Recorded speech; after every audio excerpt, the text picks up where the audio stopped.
Hello, everybody, and welcome to the Premier Ball Week 1 recaps for the SCDA. My name is Spades. My co host today is Solanor, aka Chad. Say hi to the beautiful people. Hello, everyone. This is Solanor, aka Chad.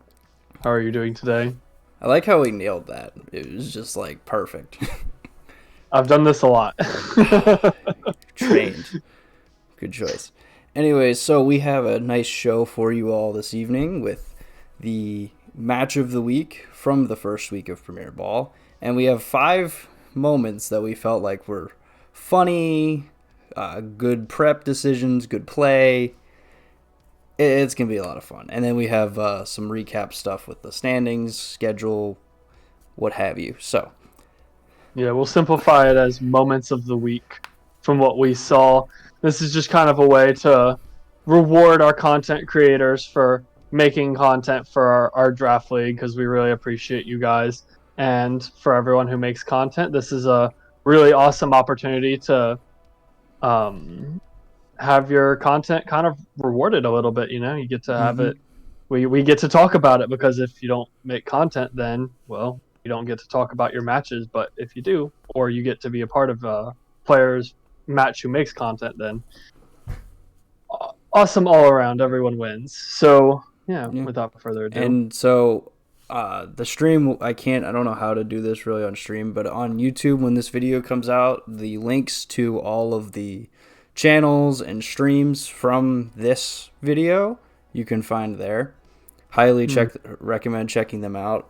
Everybody there is very much deserving, to say the least, and it'd mean a lot if you guys check them out and support them. So without further ado, we had 16 matches this week? Yeah, 8 in each division. Yeah, 16 matches this week. And with that, we are down to one match that we thought was so good that we're going to commentate it as the match of the week. And we're spoiling, it is a good match. So let us go to the match of the week. It was Nightfront versus P-Dons. And we'll go ahead and hit play here. P-Don's point of view. We will begin watching. I think I timed this correctly, that it should start soon. If not, where are you at? There we go. So, this matchup, we have for P-Dons on the, the main point of view. Florges, Altaria, Tauros, Water, Halucha, Gotharita, and Armorogue versus Nightfront's Gallade, Scyther, Electros, Spiritomb, Gyarados, and Tyranitar. Before they make their selections, what do you see as being kind of key factors of the matchup? Well, I kind of look at it like this. Armor Rouge is the A tier, right? And most of the time, if you've picked a good A tier, then your A tier will be one of the more defining pieces of the matchup. So I imagine that Padans is going to be playing towards their Armor Rouge a little bit. I've watched the match, but the first time I watched it, I kind of figured that he would probably not go for Trick Room because his opponent has just Trick Room resources that beat Armor Rouge. So, yeah, I just kind of figured that Armor Rouge was going to be the main and important offensive factor for Padans. I also really liked Tauros in this matchup because it just gets really good coverage for the opponent's team. You have like close combat and wild charge and water coverage, which is just like neutral pretty much all around, and then electric for that Gyarados. So yeah, I just really like the Tauros and the Armor Rouge offensively, and figured he would play something around that of some sort. Yeah, I think Tauros looks very nice in this matchup with its stab move and the electric. So we see the leads Gallade and Scyther for Nightfront, and we have the Armorogue and Altaria at first E tier sighting. I think Scyther's a D, but I could be wrong. It could be E as well. It probably is No, E.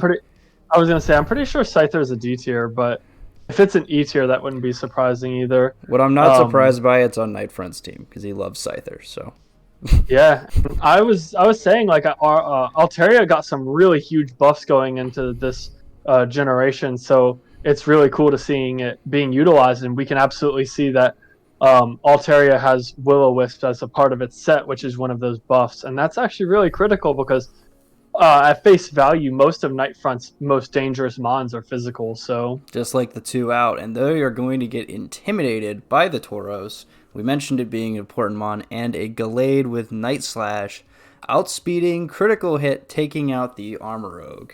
So yeah, that's just unlucky. I don't know if that kills. I know Sharpness has made Gallade very strong, but you're still intimidated, and that's still not a stab, super effective hit. So I would have to see a calc or an item. Right now, we don't know the item on the opposing Gallade. I'm pretty sure it ended up being revealed to be Choice Scarf, um, but yeah, because it was faster than Scyther on that attack, that means that it's probably Choice Scarf. yeah. And while we were talking over, the Scyther went for Pounce, which is a new move that lowers speed, but the White Herb on Tauros negated that drop.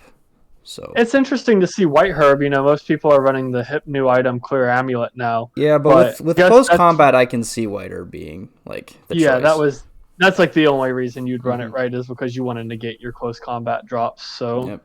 um, yeah, Padan's opting for Raging Bull here over Aqua or Wave Crash, and I wonder if that'll come back at any point in this game to maybe a damage calc at some point. Well, we won't be seeing it attack this turn as a Protect comes out. Aerial Ace comes into the Tauros, or should I say the Protect. And what does this Yeah, Florges go for? Florges, very interesting Pokemon. Goes for the Dazzling Gleam. That's a little bits of damage. Not a lot. it doesn't do too much. That Electros ate it up pretty well. Um, Scyther taking a little bit of damage though. Hello, Pro Horse. What's up, man? We're reviewing our match of the week, which was between Nightfront and Padans and Premier Red Division. Mm-hmm.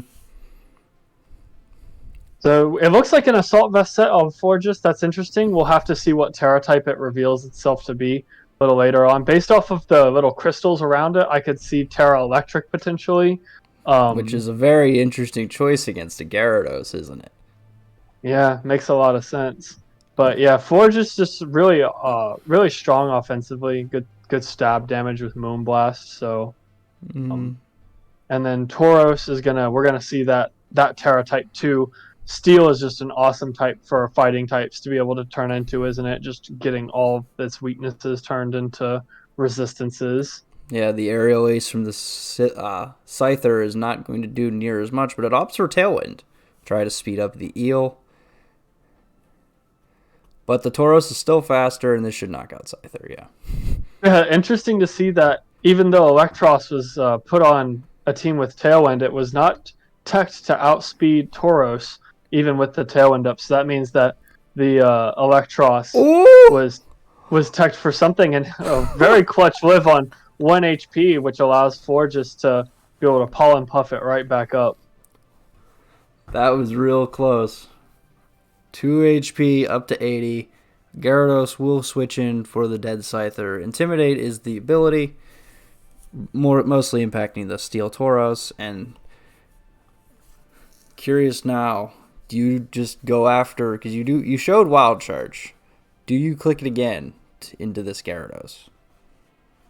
Yeah, no dynamo or no terrestrialization on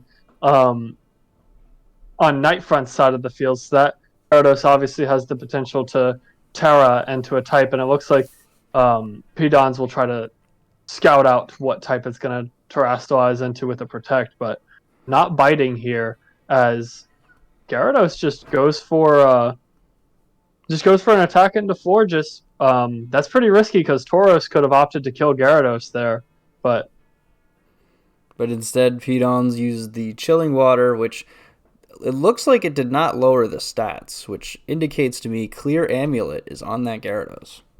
or Covert Cloak as well. It could be either or. That is true. It could be either of those items. New items in Gen 9, Yeah, and both very so powerful. more than likely it's probably Clear Amulet though, Mm-hmm. just because he probably wants to keep his Gyarados from getting its attack lowered. So, but yeah, Yeah. Chilling Water, its secondary effect does not occur. Chilling Water, the new Scald, but a lot worse than Scald. Yeah, the bad Scald, the horrific new All right. move. That's kind Altaria of a will joke. come in for the Tauros, and we see a terrestrialization. What Mon will get this ability? obviously That's Gyarados, the but it eel. isn't. Terra Yep. Electric Electros to boost up Yep. that Thunderbolt. Yeah, that's good. It has decent special offensive stat, and we actually see Thunder Wave Gyarados revealed, which just goes to show Gyarados's versatility in a format like this. Yeah, what was interesting we learned was that Eel was not faster than Tauros with the Tailwind.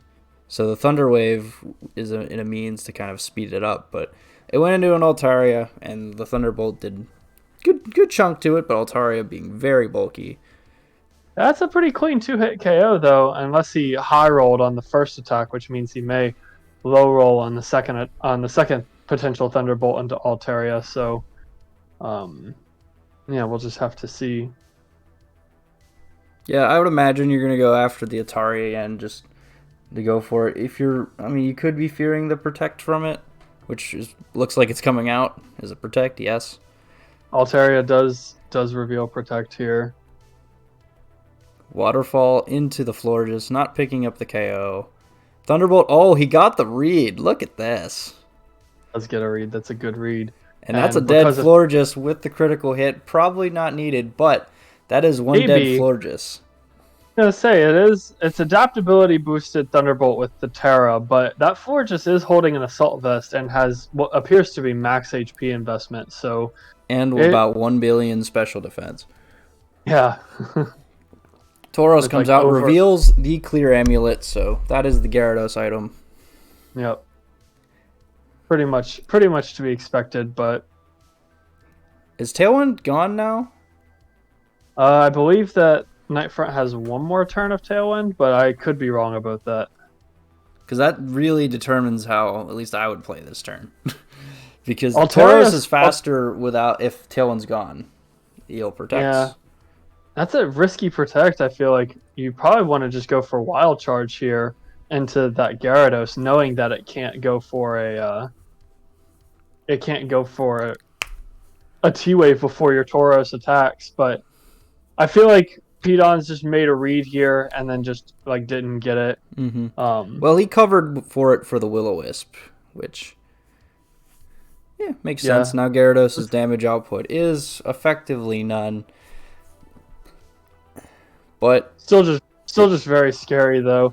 But we do know that Tauros, even paralyzed, is still faster than Electros without Tailwind, though. Mm-hmm. Yeah.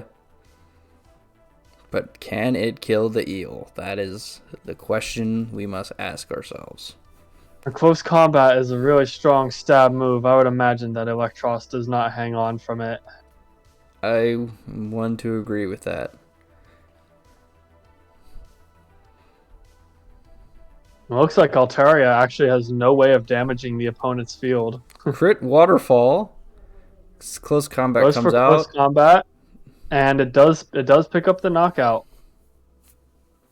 But Altaria has no way of damaging Gyarados. I guess it could. We've seen Perish Song in its moveset, so it could opt for a Perish Song endgame, but it has to hold on long enough to actually make that happen. Yeah, but these are the last two mons for Pedons, so going for Perish Song is not something he wants to do now. As we see Gallade come in, I think it's Gallade Gyarados versus the Tauros and the Altaria. Nightfront with the speed advantage looks to be in a dominating position. Yeah, at this point it's just kind of GG's, I think.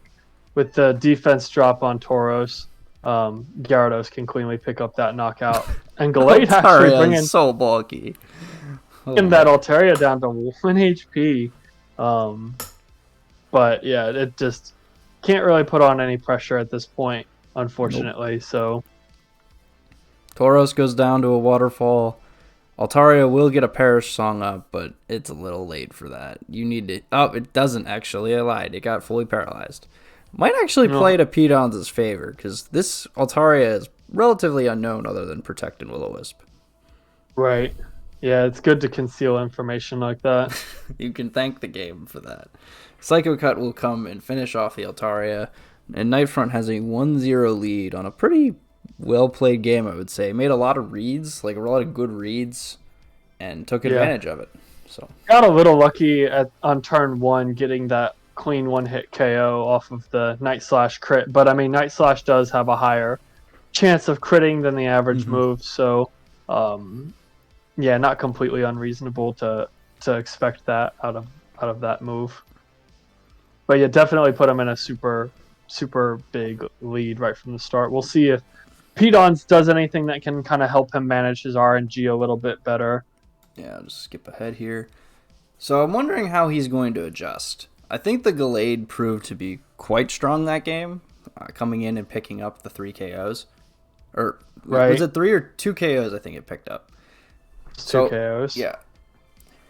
And it has a good move for your Tauros with Psycho Cut, and if you Terra, it has the fighting move of Sacred Sword. So how Pedons handles the Gallade will be a mystery that we shall find out. I imagine you go with Halucha just because Halucha has stab super effective damage into Gallade. It just puts on immediate pressure. So, do you think he has him on Scarf Gallade at this point?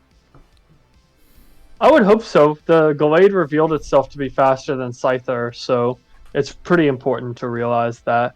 I imagine you kind of are forced to lock into a Terra with Halucha, and hopefully you've picked a Terra on your Halucha that allows you to, be able to dupe the Gallade's Psycho Cut.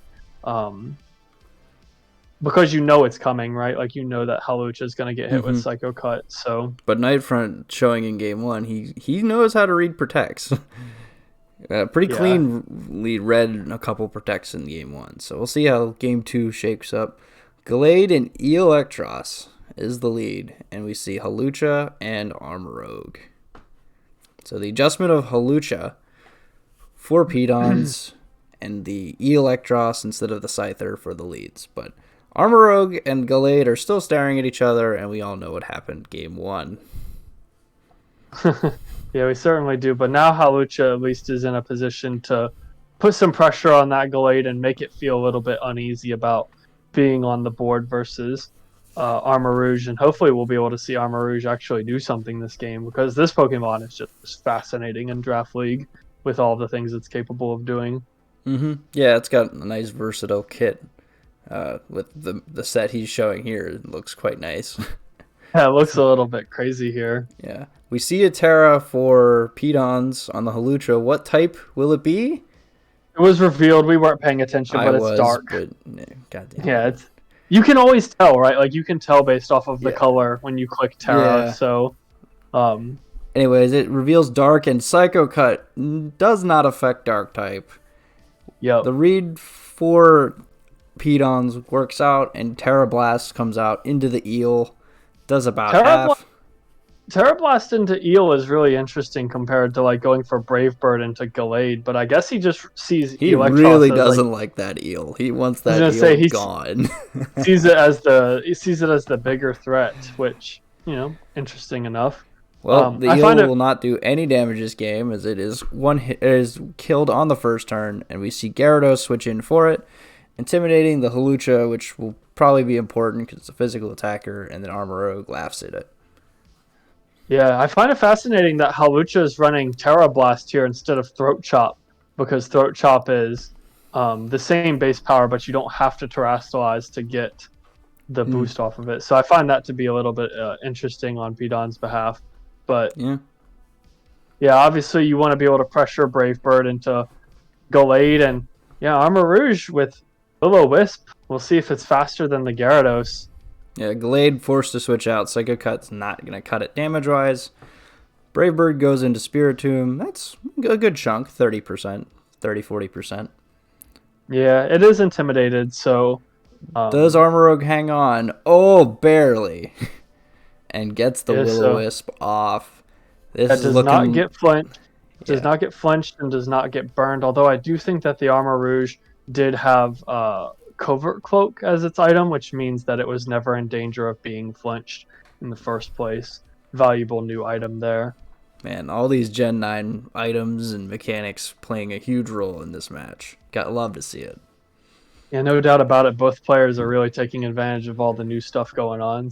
And they're using it really well, too. Like, the first game, we saw a good use of the amulet to keep Gyarados doing damage, as well as Terra Electric to get more damage output. And then we see in this game the Terra Dark to be immune to Psychic. These players are learning the mechanic very quickly and very early on. Yeah, so we're going to see a switch out from Hawlucha trying to get rid of that Intimidate drop so you can get some damage back for later in the game, it seems like. Mm-hmm. And another good switch because Altaria resists the Waterfall. And going for Destiny Bond, which has a really cool animation in this game. But yeah, that's going to allow the low HP Armarouge to go down and take Spiritomb down with it. Yeah, it looks like Nightfront went for a read. Instead of going back into the Armarouge with Waterfall, he wanted to get Waterfall into the Hawlucha to do a little bit more damage. But Pedons with the switch into Altaria means that Gyarados did about no damage. And yeah, you lose your Spiritomb as well. But you can bring back in Gallade, and that's, I think, going to be the important part. Tauros, though, to intimidate it is nice. I was going to say the problem is here comes Intimidate, so...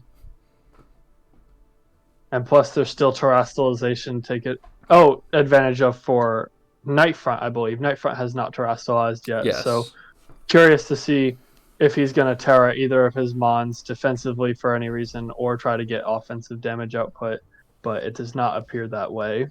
No, we see a trick on the Gallade. Gonna gift a Choice Scarf to the Altaria in exchange for a Guave Berry. Yeah, but reveals the Choice Scarf, but yeah, you have 2 Mons left on the board now.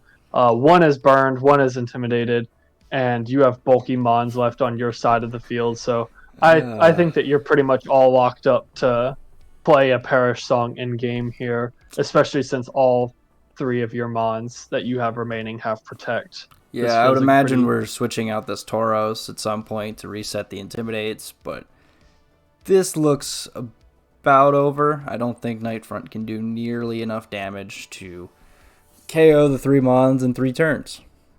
Yeah, especially not that Altaria. That Altaria is just looking far too bulky. Mm-hmm. Yeah, really important that the Armarouge got the burn on Gyarados earlier. And Tauros revealing its insane coverage to be really good as Gyarados gets cleanly knocked out with Wild Charge there. Mm-hmm. Very nice stuff.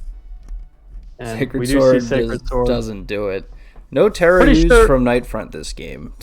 Yeah, I'm pretty sure that Sacred Sword was an attempt to kind of read into Hawlucha switching into that slot, as it is a Dark type, and it would have cleanly one-hit KO. But yeah, at this point, you're like making desperate reads, and the battle's canceled. We don't really appreciate that too much when it comes to Draft League matches. We like to play it out and have Mons get their kills, but it can be inferred that Hawlucha probably would have gotten a kill with Brave Bird there. And like Sacred Sword going in, or actually no, the Gallade was no longer Scarf, so it was gonna die anyway. So, anyways, yeah, good game for Pedons there. A nice comeback game from the first, and now we have a game 3. The best 2 words to hear as a spectator. Yeah, no doubt about it. And we see an auto lock, or not an auto lock. I looked at the time. I skipped up way too far. That's fine. Also, that standing by doesn't actually reveal anything. It isn't. Yeah, it isn't until you get to that second part where it means something. But yeah, you did skip a little far ahead. We didn't get to try to predict or anything, but no big deal. Oh wait, why is my cursor showing? We'll fix that later. So bringing back the Scyther Gallade lead from game 1, while Pedons adjusts his lead for the 3rd time this game, opting for Tauros and Hawlucha. Hawlucha proved to be really valuable offensive pressure last game, and Tauros the same can be said, but also providing good defensive utility with a very intimidatable opposing team. Yeah, and now we have that mind game again. Hawlucha Terra turn 1. And it read into a Psycho Cut. Does Nightfront now has to make the difficult choice? Am I going to click Psycho Cut again into Tauros? But Tauros is Terra Steel. just all these mind games with Terra. It's truly fascinating. Yeah, and it looks like even Pedon's is having a little bit of a hard time deciding what to do as well. Ultimately switching out the Gallade, scared of the Terra, Dark, I think Brave he Bird wants to get rid combination. of the Intimidate off of it. And now we see Gyarados intimidating back. A lot of physical attackers. And a lot of Yeah, intimidating back and forth. everyone's just getting intimidated here. But the White Herb says, nah. Hawlucha comes out for, I think it's Altaria, right? Yeah, it's Altaria.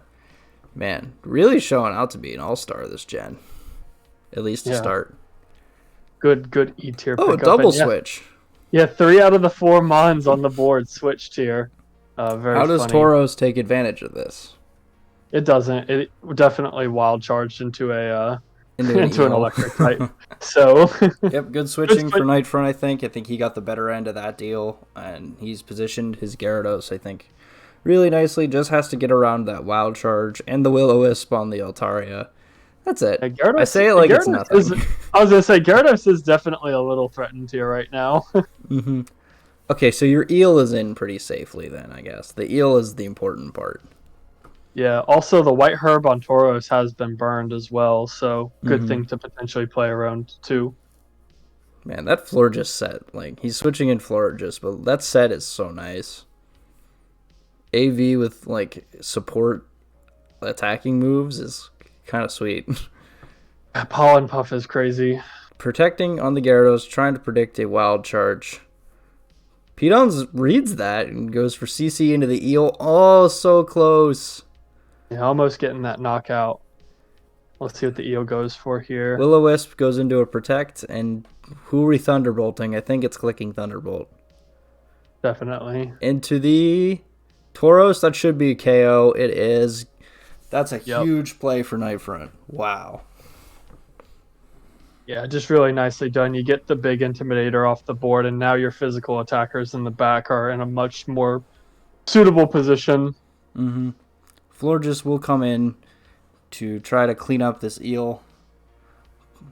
But also have to remember, Altaria is really bulky and is still very capable of spreading burns everywhere. Electros, your only special attacker, has taken a pretty significant amount of damage right now. So it's honestly one move away from being knocked out.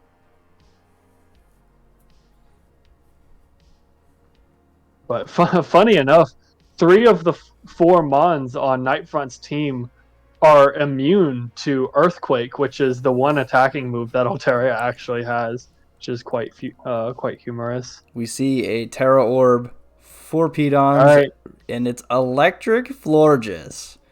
As called earlier, the crystals give away all. I don't think Florges gets Thunderbolt, but it definitely gets Terra Blast. Eel protects. Yeah, another super insane protect read. Oh, if Waterfall Flinch will be devastating. It's Altaria it goes into the eel. Yeah, trying to get. Do we see a flinch?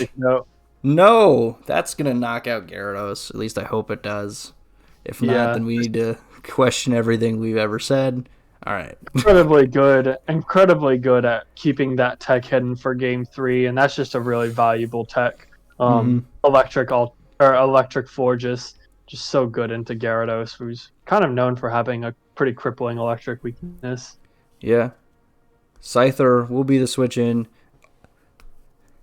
Try to do some damage to this Florges. Physical damage is how you're going to hit Florges. Yeah, for sure. But Florges in a very nice position otherwise. Pounce.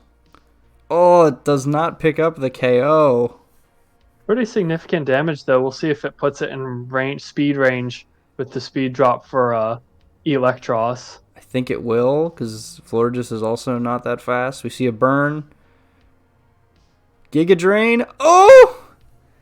Assault Vest with 153 special defense and 222 speed EVs into HP, really showing its value there. It's so bulky. Electros taken out. That's a huge moment in this game. Huge moment. Insane value.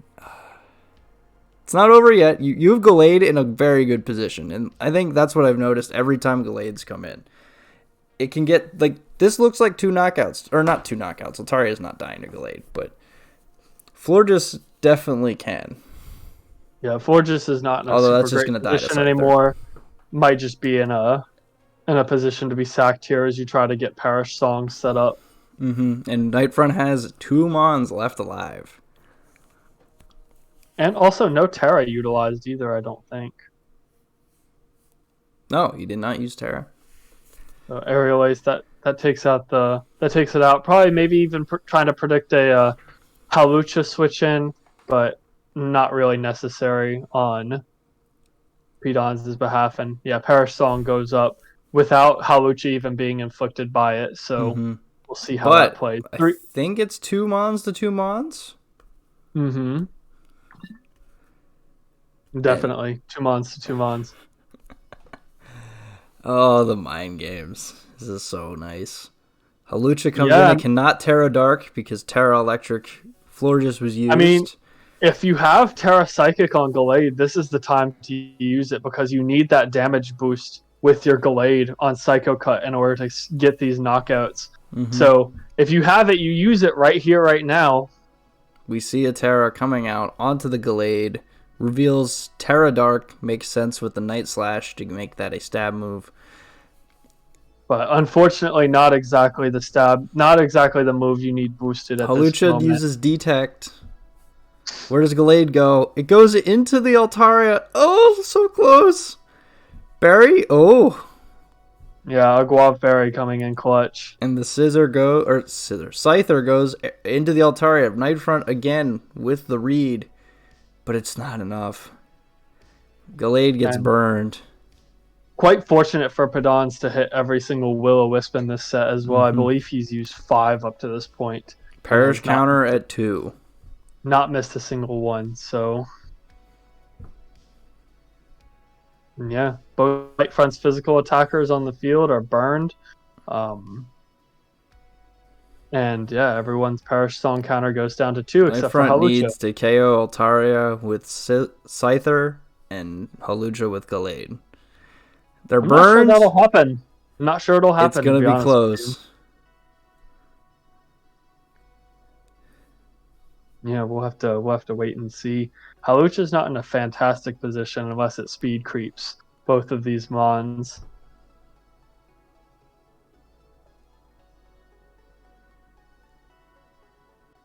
Opting to go for Brave Bird into Scyther is an interesting choice. Or close combat, it looked like, but we'll see what happens here. This could be the final turn of the game. Psycho Cut kills with a critical hit. And another move that has that high crit ratio. Can Scyther finish the job? Aerial Ace comes out. No! It's at 6! Altaria lives on 6 HP. And goes for EQ, will do basically along the lines of nothing, but now you have Protect on the next turn. Wow. Scyther just unable to get probably the damage roll it needed, and this will turn into a 1v1 that is already over because Altaria... Protect, like we alluded to. And not no, this Premium. I have YouTube Premium. This is Twitch. Yeah, this is Twitch. Anyways, that's going to do it. Gallade will go down to Perish Song as well as Altaria. It takes itself out, but more importantly, it delivers the W to Pedons in a very, very close match. Lots of high-level plays that we saw. Yeah, just a really awesome match. Yeah, and whenever I watched this live, it was like, yep, this is it. This is the match. Super good play from both of them, and congrats to Pedons. I'll have in the description a link to both Pedons, and Nightfront has his point of view as well. I'll link that as well for the match of the week. But that's it for the match of the week. Oh, that was exhilarating, to say the very least. Yeah, that was a really awesome match. Super cool.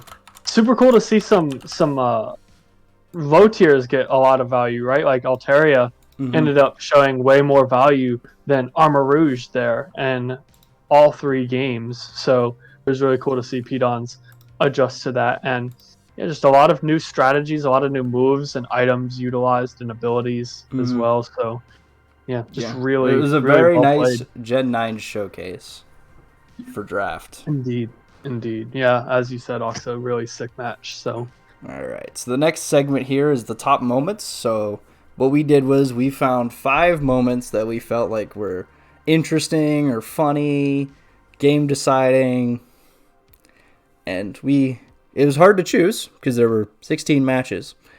But we chose, I think, pretty well. So let us begin with number 5.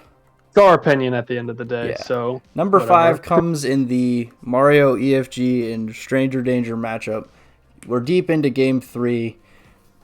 Terra Electric Baxcalibur, Rotom Heat, and then we have Goldango and Azumarill.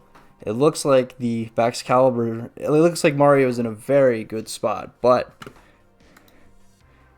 we bring back the terastallizing mechanic. I was gonna say at this point, like we haven't really seen Azumarill's Terra type, and Goldengo has been putting on an absolute shitstorm in the second game. So, yeah, it's a lot that's being put on this Azumarill right now. And if you can use Terra Electric, Terra Blast to KO the Azumarill here, you're basically in a game-winning position. But not if it uses Terra Grass.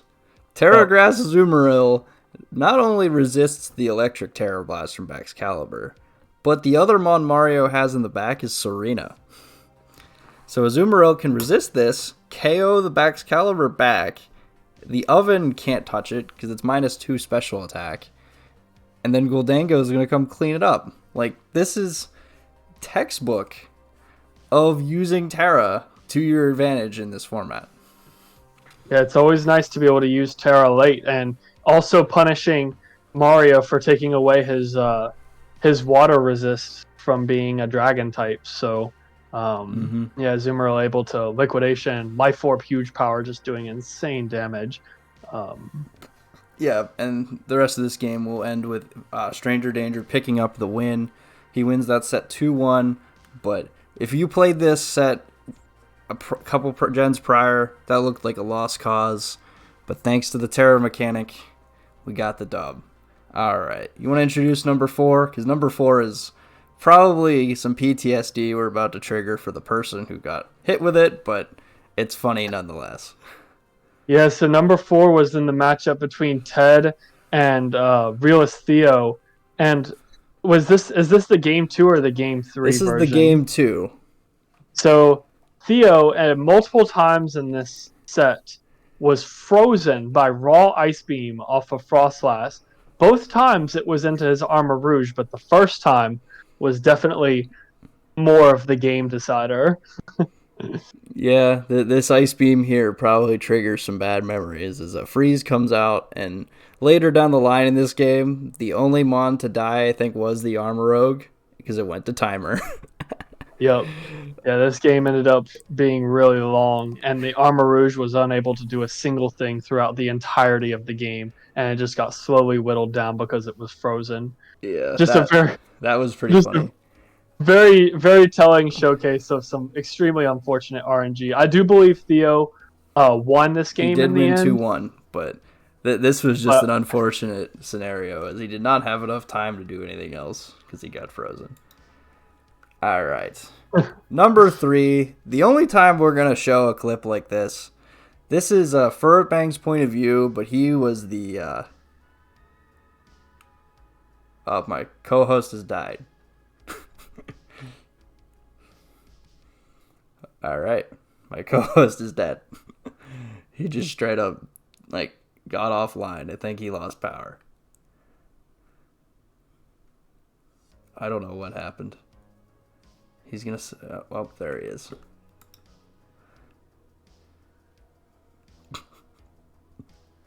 We'll wait for him. What was that? My Discord just shut down. Oh. Yeah, right. Discord It looked like just you shut died. down, and it restarted. So, I am back. All right, I didn't do anything without you. Don't worry. I appreciate it. Anyways, yeah, so number 3, this is the only time I'm going to show a clip like this, but I just want to show the first time. It's funny. Furtbank's point of view, but he is on the receiving end of a tech that we're going to see multiple times. Yeah, this is just a tech that needs to be implemented for everyone who's facing mouse hold throughout the season. Just very much showcasing one of the dangers of running mouse hold, going up against Mons that are holding the Rocky helmet. This is a really good tech. I feel it's really important, and yeah, Cool Goose was the first one to utilize it. Mm-hmm. Yeah, it was really funny hearing Furtbank's kind of voice drop whenever he saw the Rocky helmet. But yeah, Cool Goose with the tech. This is the only time we're gonna show Rocky helmet on Mousehold, but it's just so sad and so funny to watch. Because it's the first, it is the funniest. Furtbank does end up winning this game with a combination of his Assault Vest Annihilate and what else? He brought Snow as well, but he only used Beartic once. I remember Obama Snow being good. Annihilate gets a kill in the clip, but yeah, 2-1 to Furtbank in that matchup. But man, watching Mousehold die to that was I laughed pretty hard. All right, moving along. I'll have you introduce this one. This is your own clip that I picked, by the way. He didn't pick this. I picked it because it was a good play. I don't pick my own stuff, but yeah, Espathra is, as most people know, it's our new speed boost Pokemon, and so I decided to utilize the Protect breaking move Feint in order to, well, break Protect and then kill it with Gengar to keep it from being a huge threat to my team. So Feint move that gets used very often in Draft League, I feel like is actually heavily underutilized, and so here I was able to take advantage of the fact that Gengar has a higher natural speed than Espathra. I can break the Protect in order to keep it from getting speed boosts and then get a knockout and put myself in a very powerful position in game 1. So that's game 1 versus Slimy that ended up going 2-0 my favor. Yeah, and the important part was that was turn 1, and most often you think of being faked out. But yeah, Feint is a nice way to catch people off guard. Yeah, for sure. And now number 1, and this was, oh man, I had audible laughter after watching this. I apologize, Lady Lilac, but JP earns the number 1 spot this week.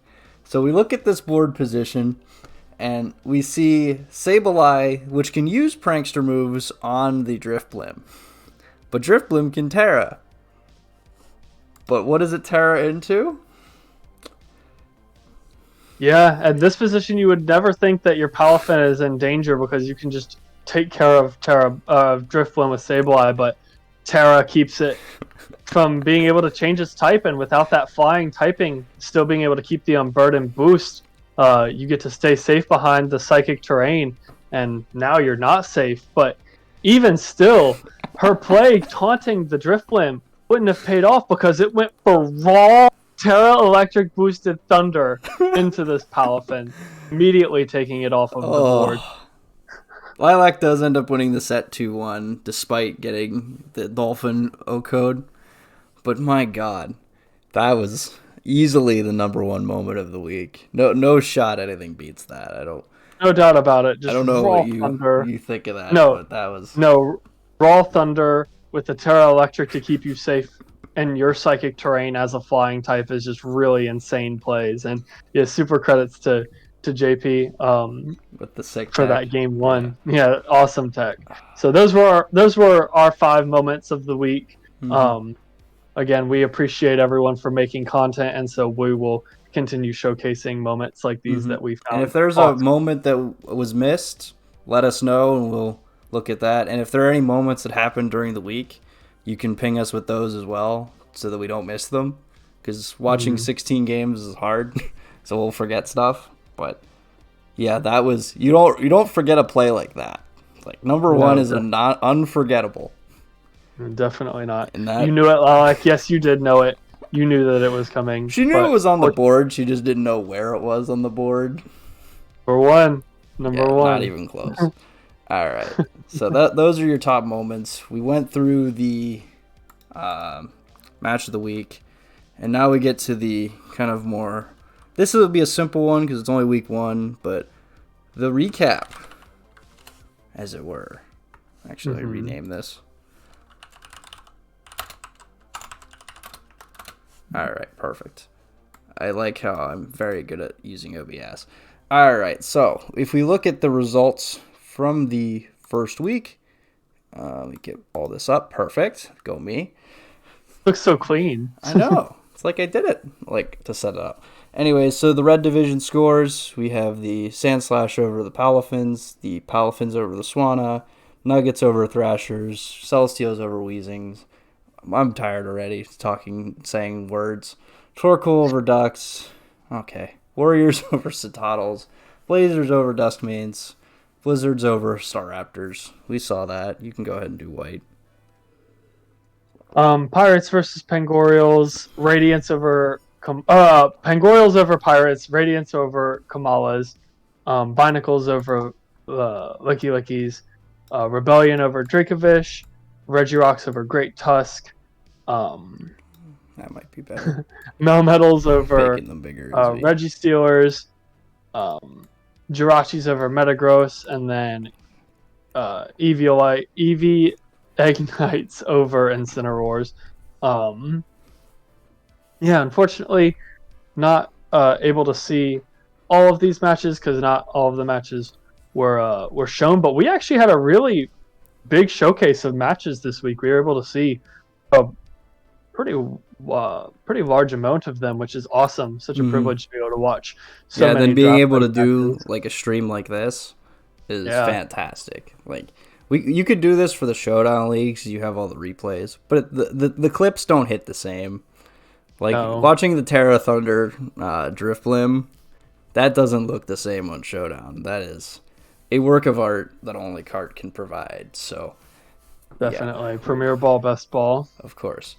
If we look at the standings now for the current week, it's only week 1, so don't get, like, it shows me in last place, which is pretty fitting because I'm terrible, but yeah, like, don't get too alarmed. Like, this is just the opening standings. Now, of note that these graphics, only the top 6 of each go to playoffs, which makes it even harder to get a spot.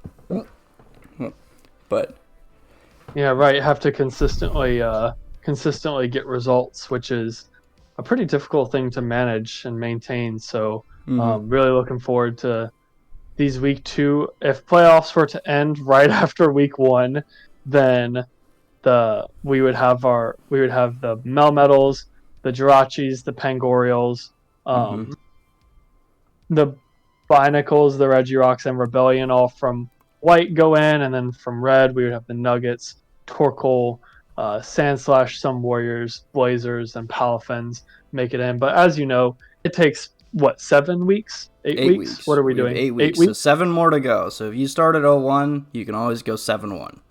That's just how it works. And top 6, we're going to say maybe 5 wins gets you there.